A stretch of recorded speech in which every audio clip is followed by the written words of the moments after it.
Alors comme ça, on veut changer d'ordinateur portable?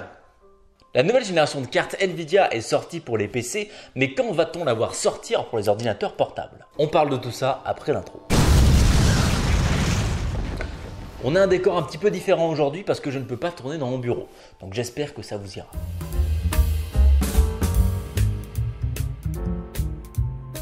Et si vous me posez la question, oui, c'est un Mac, c'est mon principal outil de travail en tant que développeur web. Donc n'hésitez pas à déverser votre haine sur Mac et dire que je suis un vendu dans les commentaires. Et dites-moi si ce petit décor vous plaît, car si c'est le cas, à l'avenir je tournerai ici un peu plus souvent. Donc cessons de tergiverser, on a un petit sujet à couvrir.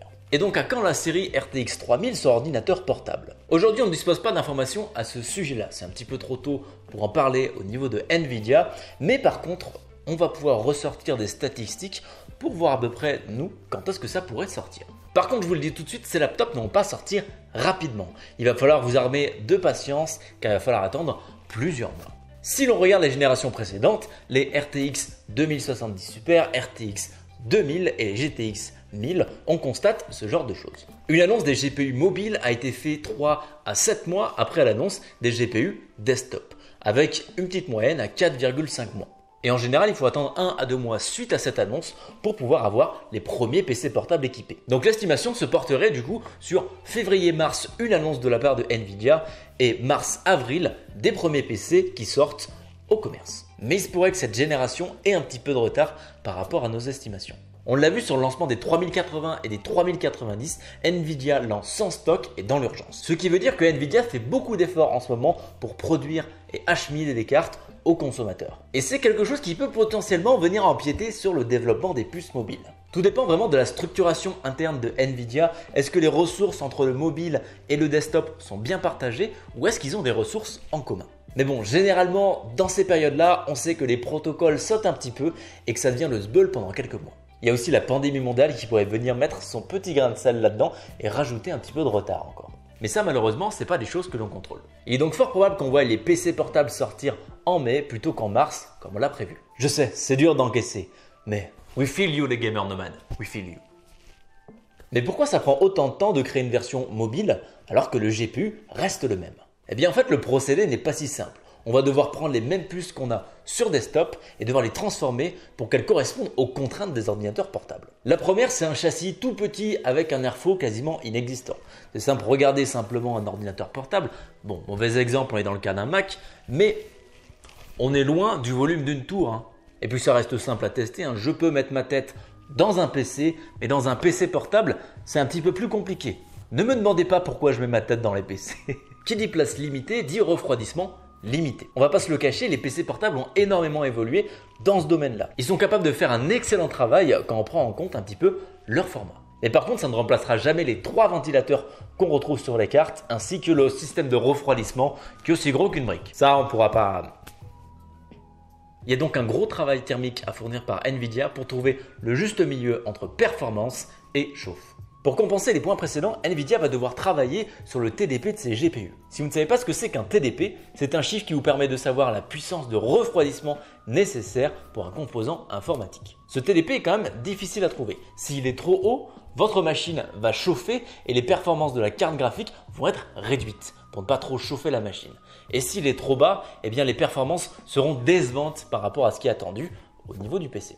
Et le problème va être particulièrement complexe sur cette génération, car on atteint quand même des TDP de 320 watts sur une 3080. Et pour vous dire, celui-ci va devoir être réduit entre 115 et 130 watts pour pouvoir rentrer dans un ordinateur portable. Ce temps-là est donc pour régler les petits détails, un savant mélange de fréquences, cœur, mémoire, bande passante pour assurer une performance maximale de votre PC sans le brûler. Une autre contrainte importante, c'est que ce GPU doit pouvoir tourner sur batterie. La demande électrique de la carte graphique doit être adaptée en fonction de la batterie, histoire de ne pas la vider en quelques minutes seulement. Et surtout, la batterie a une limite physique.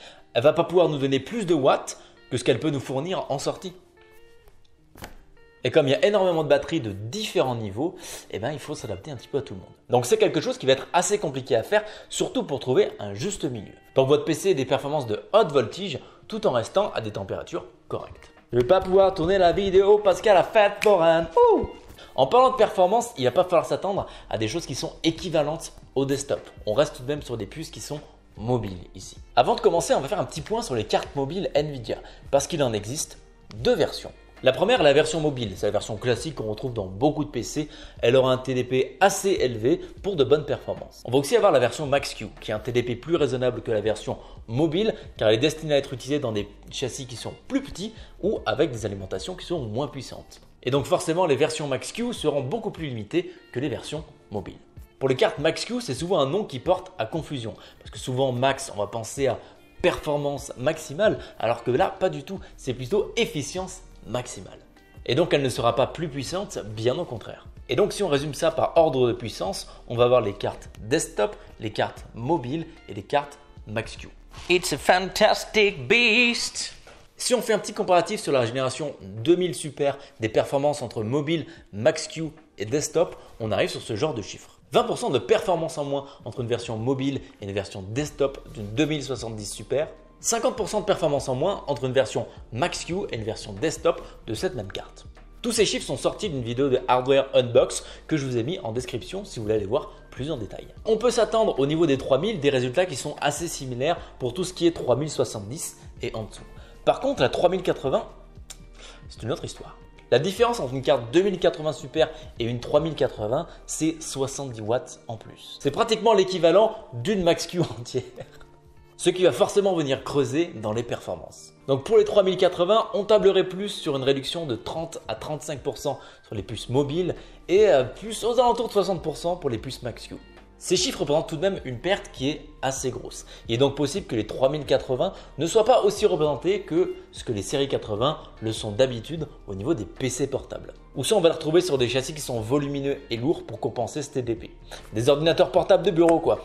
Mais je vous rassure, ces laptops qui vont sortir avec les versions 3000 de ces cartes seront bien plus puissants que ceux sortis avec les 2000 Super. Ça reste logique à ce niveau-là. Donc voilà, je pense que je vous ai tout dit à peu près sur ce que je pense de la sortie des versions 3000 sur les PC portables. Comme d'habitude, n'hésitez pas à poser vos questions en commentaire ou sur le Discord qui est en description. Je tâcherai d'y répondre du mieux que je peux. En tout cas, merci d'avoir visionné cette vidéo. On se retrouve très bientôt pour une nouvelle. Ciao!